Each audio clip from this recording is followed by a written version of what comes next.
Because I'm live. How are you? Having some technical difficulties today. My computer, the computer that I normally use to combine sound. Oh, look how clear that is. Oh. This is quite an experiment. I knew the last resort. My guest, Matt Shukin, is under the weather, and he sometimes things work out. Not that not that it's good that Matt is not feeling well, but I've been struggling for 2 days to get my computers, these darn computers, to get my computer stuff functioning properly. Some of you may, if you're new to the program, hi, welcome in. Normally I say welcome in, there's a fade in, there's a song, there's a logo in a corner somewhere, there's a bunch of stuff. This is the ultra low budget version. This is my phone on a tripod and a couple of lights and last minute throw together. Don't know what you can see, but this is the last minute throw together. Welcome to the Stream to Noah.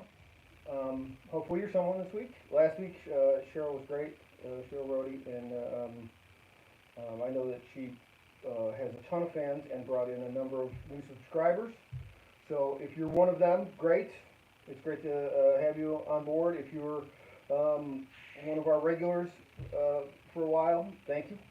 I can't see, normally I can see people tuning in, people tuning out, all that kind of stuff. My normal routine is completely disturbed. If you are somebody who's been around for a while, you know that over the summer I had a massive computer failure, and since that time, putting everything back together has been a challenge. I had been reluctantly putting things back together because I knew that because of that I was going to make a switch, and so I didn't completely rebuild the whole system because I knew I was just going to change it again anyway. So it was running at a minimal level. So I was when the computer failure happened, I realized I was running multiple concepts, those live stream recording stuff, operating other, graphic design things for music thing, like all kinds of things out of one computer. And so when it failed, it created a big problem. And the determination for me was made that I should split that up, and computers, having one computer that's like a supercomputer that does everything doesn't seem like the best thing anymore. Having several computers that are less expensive, that all kind of do individual things, if one goes down, kind of you're limiting your loss there. But it also is like untangling a giant web of mess. And I've begun doing that, and there was a step taken this week that once taken forward, I couldn't take backward, and switching the stream stuff over did not work. And so the program that I use and the way the cameras tie in and the syncing sound and cameras, and it all seems real simple, but there's actually multiple. The other computer was set up for multiple cameras, so that way I went downstairs, or if you remember in the summer we were outside, or there's ways that I had all that set up. And even though most of the time it's very simple with one camera, it's still tied into a mixing board so that anywhere in this building I could run cables into certain places. It's all set up for things. But something made it impossible for me to run that up until an hour ago. I was still holding out hope that I was gonna get it together and it was gonna work out, but it didn't happen. So at the last moment, I decided to do it this way. And earlier this afternoon, I was afraid, I was hoping it was going to work out, and then Matt was going to be able to show up and everything was going to be fine, and none was going to be the wiser. I didn't want to have to call him and say, dude, I'm having a problem. I don't think it's going to work. Or we were going to do this. He and I were going to squeeze tight into the shot. We were going to squeeze it. I don't have any idea how well you can hear me. I don't know if you can't hear me at all. No idea. Because it's my phone, if you send me a text, I don't think I'll get it, because I think it automatically blocks all that, which is all very funny to me. So the long and the short of it is, we're gonna do this today, and we're gonna make the best of it, and I'm gonna spend the week trying to get it straightened out for next week, and we'll try again next week. And next week is supposed to be my friend Kenny P. Mitchell, and I have a lot of new friends, and we're gonna do a short show next week. Like Kenny and I are gonna do our show, and then we're gonna zip over to Even Flow right over there in Geneva, because the 2-year anniversary of the Fox Valley Jammers Club, which is the open mic. Started out as a piece of paper that Ryan Carney had to keep track of the open mics in the area, and then other people started saying, hey, you got another one of those pieces of paper? And he started handing them out, and then he posted it, and then turned into this thing that now there's, I don't know, 1,500, 2,000 members, and people. It's cool. It's a really cool community of people, and it's made a big difference in my life. And Ryan's a really, really nice guy. And so we're gonna run over there, and hopefully we can get in by 7:30, 7:45. I'm hoping. And yeah, so that's next week. And coming up next month, we got old friend Lee Evan, formerly the artist formerly known as Lee Evan McCullough. But and let's see, we have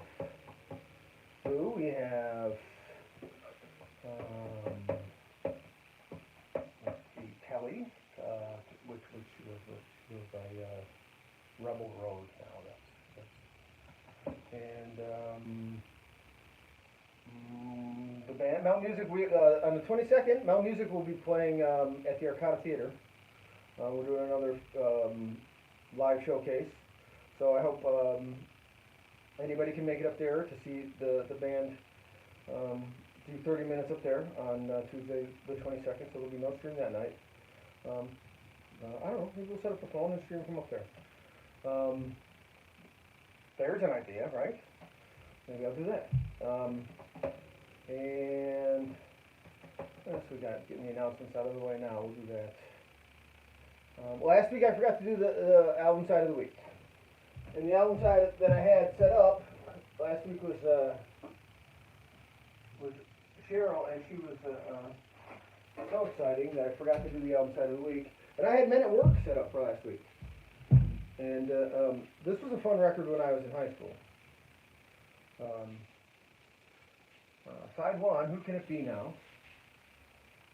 I Can See It in Your Eyes, Down Under, Underground, and Helpless Automation. Now, at some point in the 90s, I forgot his name.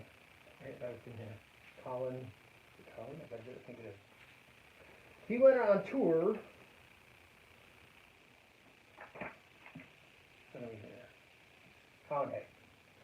Colin Hay went on tour and did all those songs acoustically, and it was great. It was absolutely wonderful. He had an acoustic guitar, and it was wonderful. And it was quite an experience for me to hear those songs in that way. It was cool. I really enjoyed it, and made me appreciate them a great deal more than I did when I was a youngster. And now when I listen to them, I appreciate them a lot more than I did then, because they were all over the radio to a point where it was like, I'm tired of this. And now when I listen to them, I'm not. I appreciate it a lot more. So I listen to them. I have a whole stack of records that my wife had, that when I started playing records, I asked her, could I listen to your records?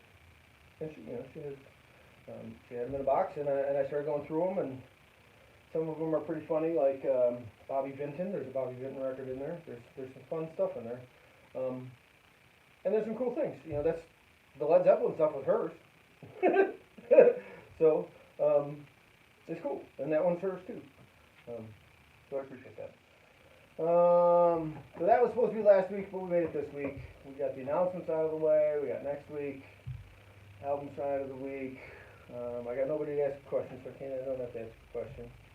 And I'm trying to figure out what to play, and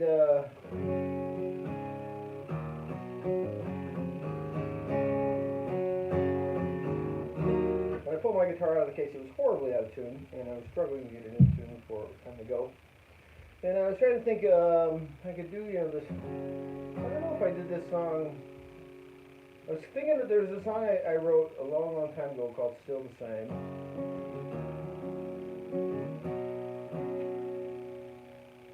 When I first started writing songs, this chord shape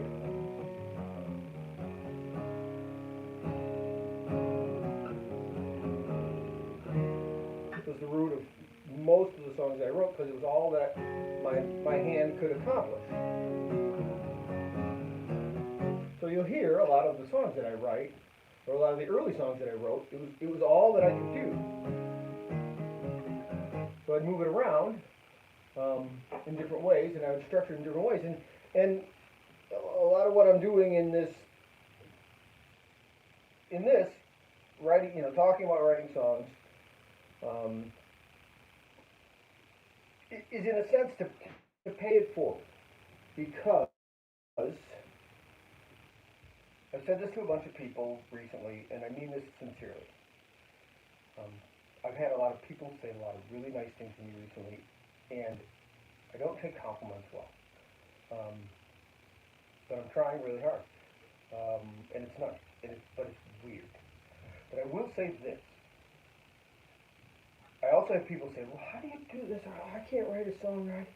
I can tell you that all you do is you just do what you can. And the reason I'm telling you this thing where it's like here's what I've learned in the community of people that I've talked to in the last few months, and part of the reason why I quit doing this 50 different times, and I have low self-esteem about this, and everybody who does this has low self-esteem, and even people who are famous, I assure you, you'd be shocked. It's the common thread. You figure out what you can do, and you do the most that you can with whatever it is you can do. So, quite literally, for 20 years, all I could do was, my hand didn't play a C. I couldn't do that without it sounding like this. Couldn't do it. And only now do I get even close, but I have these giant fingers, and these knuckles were all broken playing sports, and it doesn't bend so well to get all the way up in here to play a C chord very well. I'm only getting to the point where I can finally play that without it, but that's because I play all the time for the first time in my life. So if you're trying to write songs, figure out what chords you can play and just write songs with those chords, and don't worry about the fact that you just wrote 5 songs in a row with the same chords, because I did it for 20 years. It doesn't matter. Just make it a little different. Jimmy Buffett did for his entire career. So just do it. That's the point of it. So I'm going to play a song. I decided to play this song called Light of the Dawn. And I was going to do the other one, but this appeared on a record called Rip Marsden Band record, which eventually it'll be MeL Muzic. It's going to be re-released as MeL Muzic record. It's going to be an album. I'm playing an album. It'll be called MeL Muzic Rip Marsden Band. But I did it with Rocco Marcello, and I don't know if Joe played on this. It was, but Rocco played drums, and there was a lot of Dave Benziger played on it. I'm sure he played on this. But this song is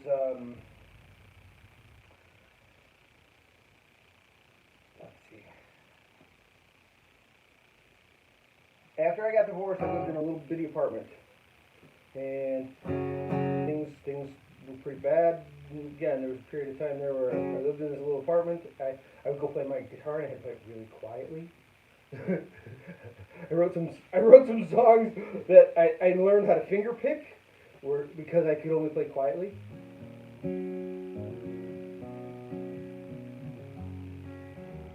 Because if I played like this, the neighbors would hear me. But I did write this song, and it was sort of looking for hope, even though it was hard to find.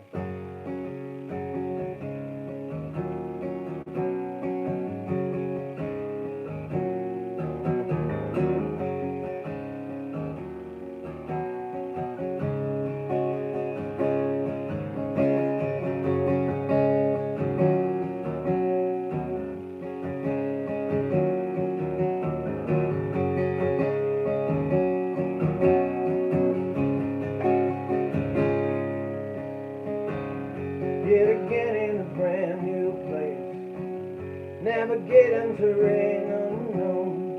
You putting one foot in front of the other, free your will and your heart can grow. No longer held hostage, the life I know of the life I live. Seems everybody gonna give what they give. Looking into the eyes of the night, gonna bring you around to first light. Open your arms to a brand new dawn. Live on.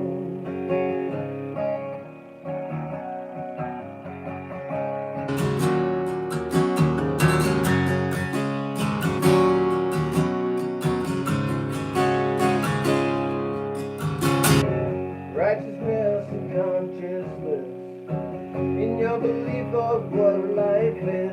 Inside the bubble of what your God says is a travesty of ignorance.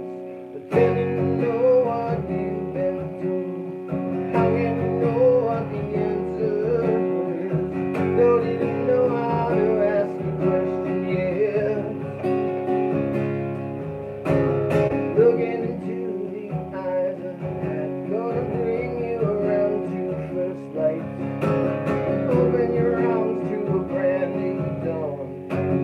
Live on. Never said I wanted to be anything other than what I am.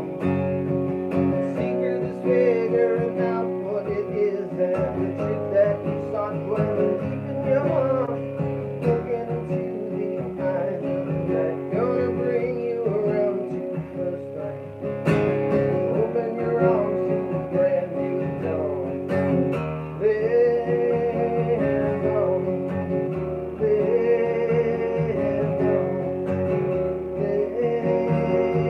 on.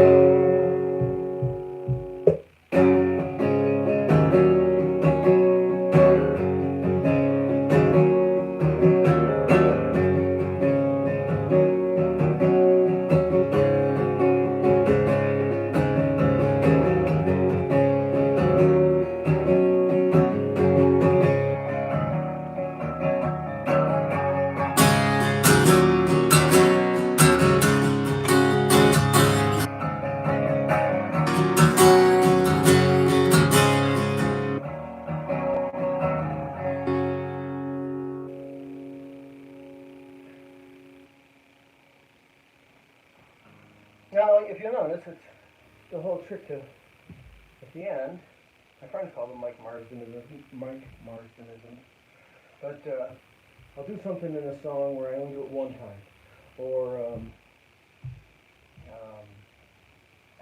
it sounds very similar, but I'll play something where I'm going.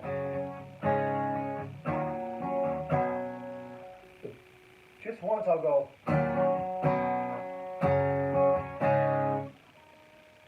And I do it on purpose. But I only do it once, and I do it in one place, or I do it at the very end, or just coming out of the second chorus, or I do something 3 times instead of 4. And that's the nuance of songwriting, where you change something, or you make it 2 beats longer, where every time it's 1, 2, 3, 4, 1, 2, 3, 4, 5, 6, 1. You just find these ways to make it unique and different and slightly change something, and it just starts to feel. You just start to feel these things that are just different, or you just feel it differently. And sometimes when I do something, and my friends who know music better than me go, do you know that's a bar of 5? And I go, no, sorry, didn't know. Or I sing them, or they'll explain to me that I'm singing something against something that's odd. I'm singing a note against a chord that I'm playing that makes it some dissonant thing, and I go, oh. But those are the things. So if you are writing a song, or you want to write a song, write a song. Don't let anybody tell you can't. And when you feel like it's not good enough, don't do that to yourself. I'll be the first to tell you that everybody does it to themselves. I'm the worst at it. That's the whole point of me doing this, or starting to talk about songwriting, or talk about songwriting to people out in public or in places. Just do it. Just try. The only way to get any better is to do it. My nephew, I sent him in advance of the new single, and he said something like, God, I gotta take lessons from you about, you add this thing or whatever. And it was like a really nice thing, because he's become such an amazing musician and artist. And I said, well, I don't know, I wouldn't beat myself up too much. I started writing songs with my friends in 1985, and if you do the math, that's a long time ago, and you're 26, so we don't worry about it too much. So just keep going, you're doing great. And that's sort of the point of all this. And that's what I've learned the most this year with people I've met. Wonderful people.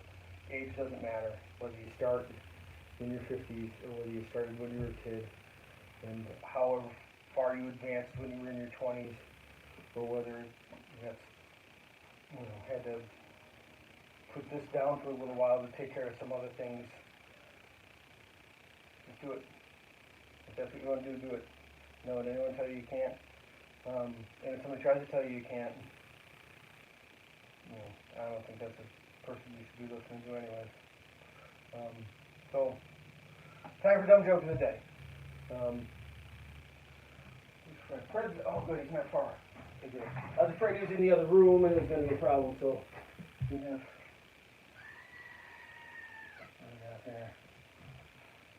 we have dumb joke of the day today from John Flanagan in Villa Park. It seems appropriate since yesterday was St. Patrick's Day.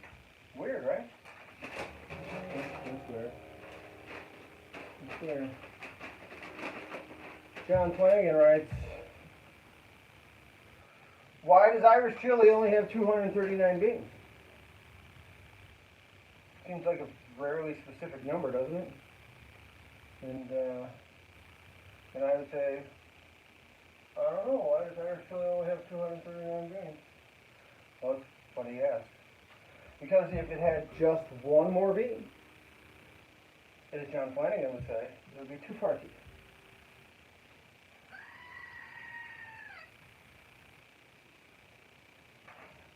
Alright. It's actually my wife makes Dawn's 239 bean chili.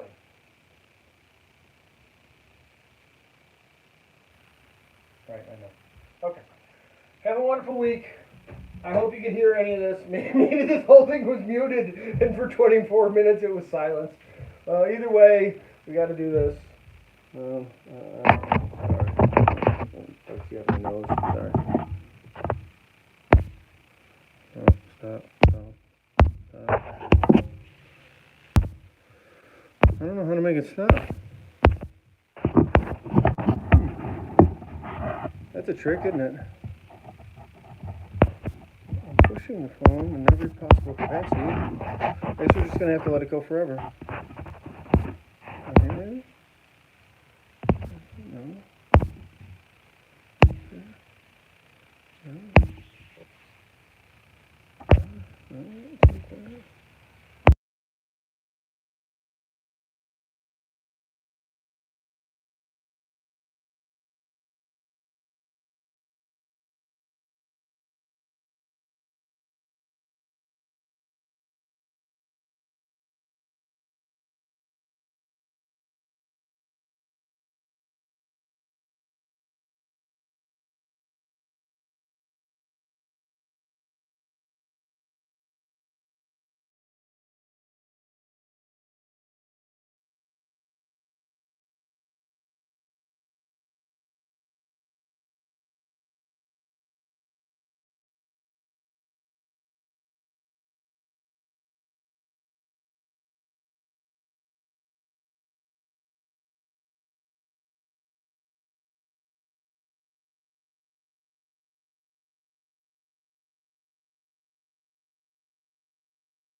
That's funny. I won't.